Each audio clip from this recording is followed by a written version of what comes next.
मन पावन हो जाएगा जप ले प्राण सुबह सुबह।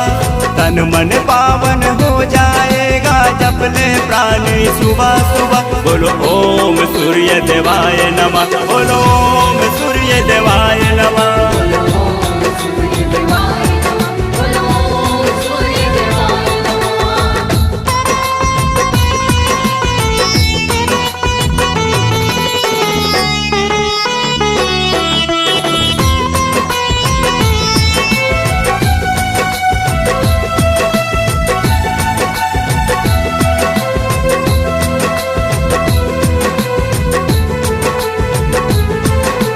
सूर्य देवों देवों में है ये सबसे निराला।